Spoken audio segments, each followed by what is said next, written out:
शहबाज शरीफ साहब जैसे बाहर आए तो उन्होंने सारी ऑपोजिशन पीडीएम को जो पारा पारा हो गई थी उसको यूनाइट करने की कोशिश की है। आपको लग रहा है कि कर पाएंगे? बिस्मिल्लाह, थैंक यू वेरी मच अमीर। दो बातें उससे पहले मैं कहना चाहूँगा।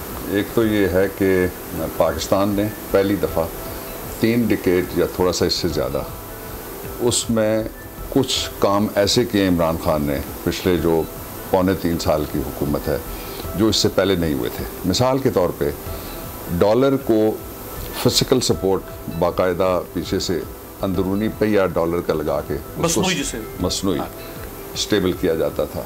मिसाल के तौर पे जो नया पाकिस्तान हाउसिंग स्कीम है उसके ज़रिए से हज़ारों घर मुख्तलिफ शहरों में बनना शुरू हुए, ये इससे पहले नहीं हुआ। मिसाल के तौर पे जो पाकिस्तान है वो कभी इंडस्ट्रियलाइजेशन, ये 60s की मैं बात कर रहा हूँ, उसके बाद 70 के बाद एक डिक्लाइन आया जिसकी वजूहात में जाने की ज़रूरत नहीं है, के एतबार से एशिया में वन ऑफ द लीडिंग मुल्क समझा जाता था और प्लानिंग के एतबार से। ये डॉक्टर महबूबुल्लाह के ज़माने से और 5 साल मंसूबे और वो सब। अब 2 तरीके थे इमरान खान के पास। अगर तब्दीली आप लाना चाहते हैं तो तब्दीली का मतलब है ट्रांसफॉर्म करना इस सिस्टम को, और ट्रांसफॉर्म करने के लिए सबसे पहले आपने ओवरहॉल करना है, उसके बाद ट्रांसफॉर्मेशन शुरू होती है। तो वो ट्रांसफॉर्मेशन आपको हर जगह इकॉनमी में आपको नज़र आएगी, आपको जो मेगा जितने भी इशारे हैं मुल्क के उनमें आपको नज़र आएगी। दुनिया के वो इदारे जो पाकिस्तान में खैर की खबर नहीं देते थे, मैं आपको 2 की मिसाल देता हूँ। एक इदारा नहीं बंदा ही है लेकिन वो चूँकि मुल्क से भागे हुए इसलिए उनका भी मैं जिक्र करूँगा, नवाज शरीफ के अलावा। तो जितने थे वो सारे बदखबरियाँ दे रहे थे कि पाकिस्तान -2 में जाएगा इस साल। ग्रोथ रेट है वो 4+ में आप अल्लाह की मेहरबानी से जा रहे हो सकता है इससे आगे भी बढ़ जाए। लोग ये भी कह रहे हैं जो मैशतदान है, जो बैनुल अक़वामी इदारों ने दिया था वो भी अंदाजे गलत साबित हो गए। अच्छा ये क्या है? जब इसकी आप बात करें तो लोग कहते हैं जी इसकी तो और वजूहात हैं और वजूहात ज़रा बता देना, वो पहले क्यों नहीं आई? वो इसहाक डार को वो नज़र नहीं आई, उससे पहले वाले जो थे उनको भी नज़र नहीं आ सकी, एक पहलू। दूसरा ये है कि एक यहाँ के बहुत बड़े वो भी फसाद तो बलागत के दरिया बहाते रहते हैं, लेकिन न्यूयॉर्क के अपने फ्लैट में बैठ के बहाते हैं। उन्होंने कहा था कि 11% माइनस तक ग्रोथ पाकिस्तान की जाएगी, इंडिया की पॉजिटिव जाएगी 11% तक। तो वो जो 11% था और पाकिस्तान का तो वो ज़ाहिर है उनको इंडिया के मुकाबले में नज़र ही नहीं आ रहा था अमन की भाषा की वजह से, तो इसलिए उनके अंदाजे भी गलत साबित हुए। इंडिया, हमें कोई खुशी नहीं है कि किसी मुल्क के लोग तकलीफ़ में आऊँ, लेकिन वो 7.3 माइनस में चला गया ग्रोथ रेट के।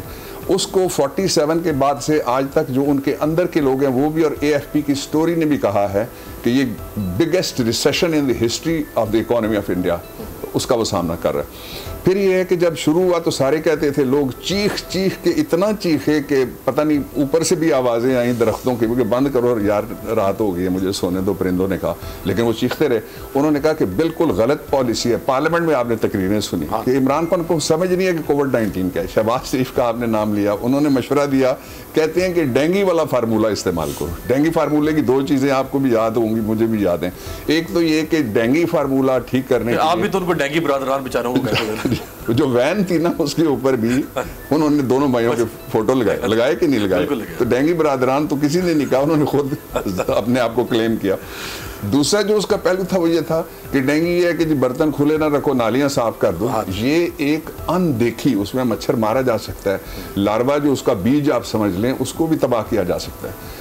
ये तो अनदेखी अनजानी चीज़ है जो किसी कमरे में हो सकती है, कोई एक कैरियर हो सकता है, दूसरे को वो दे के जा सकता है, खुद ठीक रह सकता है। ये तो एक बर्बादी थी 2 इशारे में।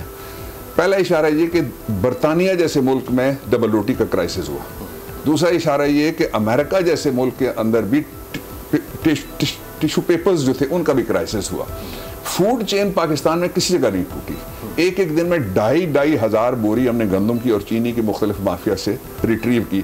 तो वो कहते हैं ये भी तो ऐसे ही हो गया ना। तो इसलिए मेरा ख्याल ये है कि जो तब्दीली की अलामतें हैं, अगर कोई किसी की चश्मा अगर उसका दुरुस्त हो, किसी की मत न मारी हो, तो फिर उसको नजर आ रही है। मतलब शहबाज शरीफ साहब देखें, वो एक तो उनकी इंटरनल PMLN की एक फाइट है, एक नवाज शरीफ ग्रुप है, एक शहबाज शरीफ ग्रुप है, एक मुज़ाहमती ग्रुप है, एक मुफाहमती ग्रुप है। तो मुफाहमती ग्रुप को शहबाज शरीफ लीड करते हैं, साहबजादी नवाज शरीफ की मुज़ाहमती ग्रुप को लीड करती हैं, शायद खाकान अब्बासी भी उनके साथ है।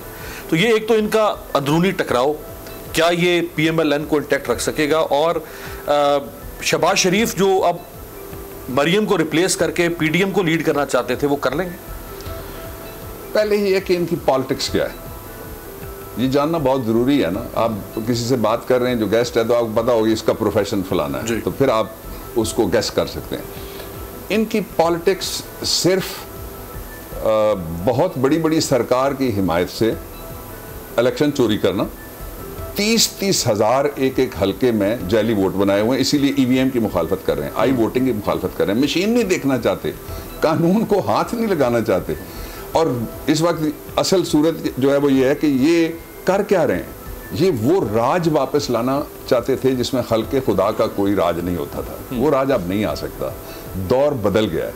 आपने देखा कि ये जो राज आया है उसके बाद एक तो इंस्टीट्यूशनल वॉर ख़त्म हो गए, पाकिस्तान में जो इदारों की जंग है वो ख़त्म हो गई। सही है। मसलन ऐसी जजमेंट्स आ जाती हैं कि लोग कहते हैं अब लड़ाई हो जाएगी, नहीं होती ना। ऐसे मरले आ जाते हैं, कहते हैं जी अब इदारे एक, और इम्कान भी नहीं है लड़ाई, नहीं हो ही नहीं सकती।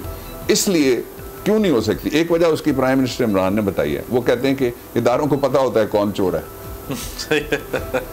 अच्छा, और दूसरी उसकी वजह क्या है, जो पैनामा के बाद एक ग्लोबल चेंज आई है, एक तब्दीली तो यहाँ थी, ग्लोबल चेंज आई है, वो ये कि अब सारी दुनिया को पता होता है। शहबाज शरीफ साहब ने खुद कहा असेंबली में खड़े होकर, उन्होंने कहा ये इमरान खान ने तो बड़ा जुल्म कर दिया, लोगों को बता दिया, चोर जिनको नहीं पता था उनको भी पता लग गया कि चोर हैं। तो ये सारी दुनिया के अंदर अक़वाम मुत्तहिदा के अलावा भी इदारे ऐसे मौजूद हैं जो बता देते हैं कि कौन चोर है। फिर जिस मुल्क में, मिसाल के तौर पे किसी अरब मुल्क में हो, किसी जमैकन मुल्क में हो, किसी अफ्रीकन में हो, किसी यूरोपियन मुल्क में हो, या अमेरिका में या कनाडा में, अगर किसी के असासे हैं, कई ऐसे हैं जिन्होंने पूरे पूरे गांव और मोहल्ले खरीदे हुए हैं, और वहाँ टैक्सी भी पाकिस्तानी सियासतदानों की चलती है और किसी की नहीं चलने देते। तो जो असल इशू है वो ये है कि अब ग्लोबल विलेज का एक नुकसान ये हुआ है, मनी लॉन्ड्रिंग के जो बादशाह थे उनको, कि वो पकड़े गए। इसमें किस जगह नवाज शरीफ, एक सवाल मैं आपसे करके मैं आगे बढ़ता हूँ फिर आपके सवाल की तरफ, मुझे ये बताएं कौन सा काम ऐसा था कौम के लिए नवाज शरीफ अधूरा छोड़ के गए जिसके लिए वो वापस आएंगे तो वो कमाल कर देंगे, वो तो सिवाय मनी लॉन्ड्रिंग के। अभी रह गई थी कसर नहीं, आप ये कहना चाह रहे हैं? अच्छा, पॉलिटिक्स इनकी ये है। अब इसको ज़रा कंपेयर कर लें इमरान खान से। वो सेल्फलेसली, आप ज़्यादा नज़र रखते हैं, आपका ये प्रोफेशन है नज़र रखना, खबर रखना और इसका हुनर रखना कि इसको मुल्क के हक में और सच्चाई के लिए किस तरह से इस्तेमाल करना है। वो सेल्फलेसली जो उन्होंने ये 2-3 साल लगाए हैं, उसका नतीजा ये हो गया है कि एक सवाल आया था सेनेट में, तो मैं उसकी, जब मैंने वो डिटेल पढ़ी, उस सवाल की बारी नहीं आ सकी, वरना वो कल आता सामने भी, कि जो रिफॉर्म्स इंस्टीट्यूशनल हुए हैं उनमें से एक रिफॉर्म जो सर्विस ऑफ पाकिस्तान के लिए वो इतना बड़ा रिफॉर्म है कि जो इससे पहले कभी नहीं हुआ। तो ये रिफॉर्म्स जिस स्टेज के ऊपर भी हैं, इन्होंने सामने आना है।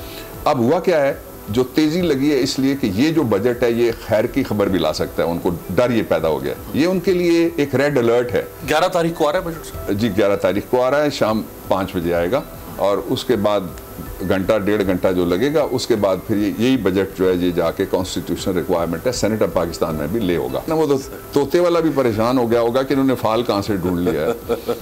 दूसरा, जो PPP के चेयरमैन है उन्होंने भी एक बहस शुरू करवा दी है, रायविंड का वजीर आजम और नवाब शाही सदर। रायविंड के वजीर आजम के साथ ये हुआ, नवाब शाही सदर के साथ। अब ये सारा एजेंडा अगर आप इकट्ठे करें तो आपके सवाल का जवाब मिलता है कि PDM ने पहले दिन से लेके आज तक सिवाय इसके कि हमें इक़्तिदार दे दो, बगैर मुंतखब हुए, बगैर अक्सरियत के, हुकूमत फौज सेलेक्ट कर लो, फौज आए और रुखसत कर दे, तो हमें सिलेक्ट करो, और सिलेक्ट भी करो बगैर छाती देखे, बगैर एज देखे और बगैर क्वालिफिकेशन देखे। चले ये सियासी सवाल एक और कर ले। तुम बिलावल साहब को आप जानते हैं, अदरवाइज भी मरियम बीबी अभी पिछले 3 साल से उस तरह इमर्ज हुई हैं। मरियम और बिलावल साहब में आपको किसका पॉलिटिकल फ्यूचर नजर आ रहा है? देखें, ये बतौर तज्जियाकार, आप सियासी तज्जियाकार, चले तज्जियाकार की हैसियत से भी अगर मैं तज्जिया करूं, जो मैं नहीं करना चाह रहा था, तो देखें पंजाब में ही तो गेम है ना। हाँ, यानी न्यूमेरिकली स्पीकिंग बिल्कुल सही, पंजाब में गेम है, तो वो कहाँ है? आखिरी जो उनका नतीजा निकला है खुशाब में, पीपल्स पार्टी का जी 238 वोट हैं। सही है। तो इसी खातिर तो कत्ले आशिका से मना करते थे। अकेले फिर रहे हो यूसुफ बेकारवा होकर। फिर शहबाज शरीफ का जो मुस्तकबिल है, अगर वो कोई है तो वो नवाज शरीफ साहब के कोई ब्रांडेड जो उन्होंने पहने हुए हैं उसके नीचे है। उसका सबब ये है कि ये शहबाज शरीफ थे जिनको इस्लामाबाद में पंजाब हाउस में वज़ीर आज़म का उम्मीदवार नामजद किया गया था। उन्होंने बड़ा वो खाकी, वो झुक के बड़ा इंग्लिश एक फिल्म स्टार वाला उन्होंने सलाम किया, कोर्निश बजा लाए, सबका शुक्रिया अदा किया, अंदर से हमारे ग्राही निकल आए। 24 घंटे नहीं लगे। सही है। तो उनका मुस्तकबिल कहाँ आप देखते हैं? अब गेम ये है कि किसी तरीके से ये तीनों जगह यही गेम है, दोनों ये भाई और वो भी, किसी तरीके से जो केसेस हैं पहली दफा संजीदा केसेस। अच्छा, मैं उस पे अकाउंटेबिलिटी पे आता हूं। डॉक्टर साहब, बिलावल साहब उनसे जान छुड़ा के एनआरओ में, हमारा जवाब ये है नो एनआरओ। अच्छा, बिलावल साहब बेनज़ीर भुट्टो के साहबजादे, बेनज़ीर खुद माशाल्लाह ऑक्सफोर्ड से पढ़ी हुई, जुल्फ़िकार अली भुट्टो की गोद में परवरिश पाई, तो माँ की तरबियत का भी असर। फिर बिलावल खुद ऑक्सफोर्ड से पढ़े हुए, फिर एक यंग यानी कोई ऑब्सोलीट माइंडसेट नहीं है, यंग माइंडसेट है। फिर बरतानिया में मदर ऑफ डेमोक्रेसी में उनकी परवरिश हुई, तरबियत हुई वहाँ पे। लेकिन बिलावल का जो तर्ज सियासत है उसमें टिपिकल थर्ड वर्ल्ड पॉलिटिशियन की झलक क्यों नजर आना शुरू हो गई?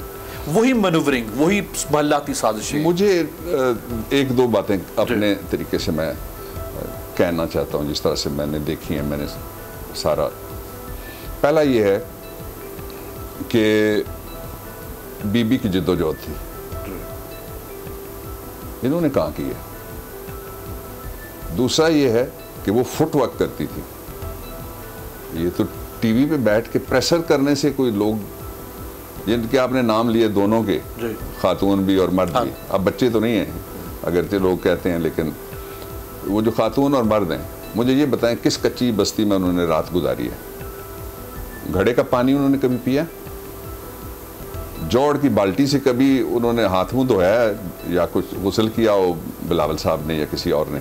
इस दर्जे के आदमी। ये सारा एक आर्टिफिशियल और इल गॉटन पैसे से औरा क्रिएट होता है। इसके वो फनकार जो आपके शोबे से भी कई ताल्लुक रखते होंगे, मेरे शोबे से भी ताल्लुक रखते हैं, जो सहूलतकार हैं, उनकी आप हिस्ट्री देख लेना कि उनकी जितनी चाहते यहाँ हैं, इससे ज़्यादा चाहते मेफेयर के साथ हैं, उतनी ज़्यादा फ्रेंच शैटूज के साथ हैं, उतनी ज़्यादा जो और बाहर मुल्क से बनी हुई जायदादें वो है एक। और इसका दूसरा पहलू ये है कि करियर उसका होता है जो लोगों की नब्ज को जानता हो। मसलन आपने भुट्टो साहब की बात की, तो भुट्टो शहीद ने तो कहा था कि जो अपने ख़त में अपनी बेटी को कि जो इक़्तिदार की जन्नत है वो ताकत का सरचश्मा लोग हैं, उनके पाँव के नीचे है। तो ये पाँव तो छोड़िए, वो 4-5 मुलाजम आप रख लें, उनको कहें शाम को आपने तोड़ पट देनी है, जाके बैठ के आपने अड्डी मार के तरतीब ला देनी है, मदरशाह आपने बन जाना है, किसी को बोलने ही नहीं देना। इससे नैरेटिव अगर बनता तो अमेरिका जैसे मुल्क में, जिसको बहुत तरक्की याफ्ता कहना भी कम होगा, उससे भी ज़्यादा तरक्की याफ्ता भी है और उनकी हेजमनी है, हर तरह की फायर पावर है उनके पास ग्लोबल पावर है वो। इसके बावजूद भी एक बंदा तकरीबन 80 लाख वोट ले जाता है, if I am not wrong, 75-80 के दरमियान वोट ले जाता है पिछला प्रेसिडेंट ट्रम्प। हाँ जी, इतना ही है ना जी, ले जाता है ना। हाँ जी। तो अगर आप मीडिया पे जाते और तज्जियाकारों पे जाते तो उसको तो 500 वोट मिलना चाहिए था, वो तो कहीं होता ही ना। तो इसलिए ये मेरा ये ख्याल है कि ये शाखे नाजुक पे बैठे हुए हैं, इसलिए पॉलिटिकल करियर वाली बात नहीं है, नापायदार है, मैनेजमेंट की बात। मैनेजर्स इनके पास अच्छे हैं।